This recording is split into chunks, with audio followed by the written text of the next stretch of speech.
La verdad pues me parece un poquito triste porque muchos de estos animales entraban desde apenas cuando tenían la fuerza necesaria para poder cargar estas pesadas carretas que pues muchas veces eran toneladas, incluso algunas alcanzaban las 30 toneladas y demás, y eran sacadas de las minas básicamente hasta el día de su muerte. Hola, buenas noches, ¿cómo están? El día de hoy voy a enseñarles sobre la creación del tren, sus primeros inventores, primer tren a vapor y primer tren eléctrico, y hablaremos sobre los rieles para que ellos se lograran transportar. Bienvenidos a mi primer video oficial para YouTube y este es el inicio de mi carrera. Mi nombre es Jesús. Bienvenidos al canal de Beto Informa o Desinforma. Así que vamos a darle. Probablemente ya hayas escuchado hablar sobre los supertrenes o los trenes balas que alcanzan velocidades superiores de 600 kilómetros por hora. Hoy en día, pues en 2025, que es como el tren Maglev, que es una invención que se encuentra en China.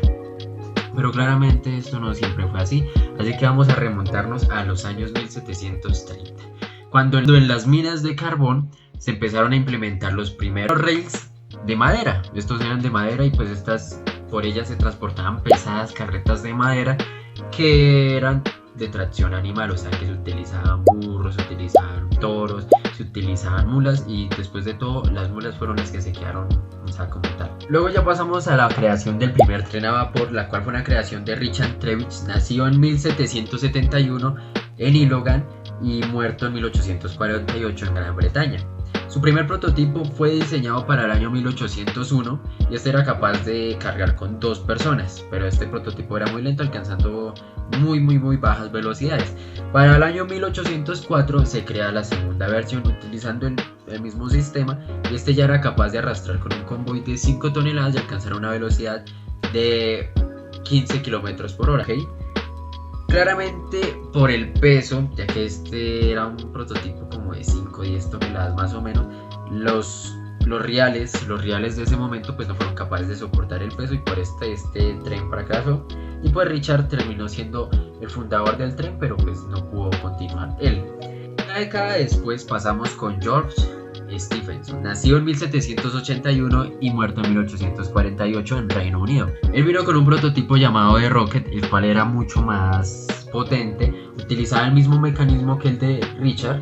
La única diferencia es que este ya era capaz de arrastrar con un convoy de hasta 8 vagones y alcanzar una velocidad de 7 km por hora. Para la época era lo más potente del momento. Cabe recalcar que George se hizo muy famoso por las vías férreas que él inauguró, entre estas la más famosa que inauguró de Liverpool a Manchester, la cual fue la que lo lanzó a su fama mundial y la que puso como todo este tema de los trenes en el mapa, ¿sí? O sea, después de esto ya se empezó a ver mucho más el tren como un negocio. Todo este tema de la inauguración de las vías férreas gracias a George, pasamos a 1838 con la creación del primer tranvía eléctrico, locomotora eléctrica como la quieran llamar, que fue gracias a Robert Davidson, nacido en 1804 y muerto en 1894. Inventa el primer ferrocarril eléctrico, el cual crea un prototipo que realmente era muy avanzado para su época, claramente porque estamos hablando de los años 1800, donde la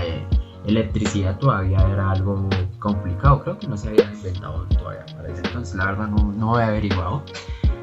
Crea para el año 1838 la primera locomotora eléctrica, y para el año 1840 la presenta en una exposición conocida como de electromagnetismo. Un año después de su primera exposición la lleva a Aberdeen, donde Maxwell, que para ese entonces era un niño todavía, y su padre la vieron pues en un intento de buscar financiamiento, pero pues algo los logró financiar para poder construir un año después el prototipo a tamaño real de Galvani, un prototipo que pesaba 6 toneladas y era capaz de andar a 4 millas por hora. El prototipo pues ya de tamaño real fue expuesto en Londres y se llevó con la intención de encontrar patrocinio para poder seguir ensamblando más trenes. Lastimosamente, gracias a la envidia del momento, ya que se vivía con el miedo, o sea, después de que fue la creación del primer tren eléctrico, se vivió con el miedo de que fuera reemplazado rápidamente el tren a vapor por los trenes eléctricos, pues esto causó que se destruyera el prototipo de Galvani, de Robert, lo cual llevó a que no se pudiera financiar, seguir financiando sus prototipos y pues lamentablemente ahí quedó su proyecto, ya que los componentes eléctricos que se necesitaban para poder construirlo pues eran únicamente, o sea, eran uno, muy difíciles de encontrar y segundo, por lo difíciles de buscar, eran bastante costosos. Luego pasamos al año 1859, donde un señor llamado Gaston Plante comenzó a trabajar en el desarrollo de un sistema capaz de almacenar energía eléctrica como en dos placas de plomo separadas por tiras de goma y sumergidas en ácido sulfúrico, que, ojo, cabe recalcar que hoy en día es el sistema de baterías que se utilizan aún. Y bueno, pues básicamente eso nos lleva al día de hoy, donde ya tenemos trenes de super alta velocidad que pues ya son capaces de superar los 600 kilómetros por hora, y más adelante vamos a tener trenes aún más rápidos que alcancen los 1000, los 2000, los 3000 kilómetros por hora. Interesante, bastante interesante todo el tema de la creación. Y bueno, creo que pues eso sería todo hasta el momento. Ya les di una breve explicación de qué es la creación del tren, los primeros, qué siguió, los problemas, etcétera, etcétera, etcétera. Ya pasamos hasta el día de hoy. Muchas gracias por haber visto el video y nos vemos en un par de días.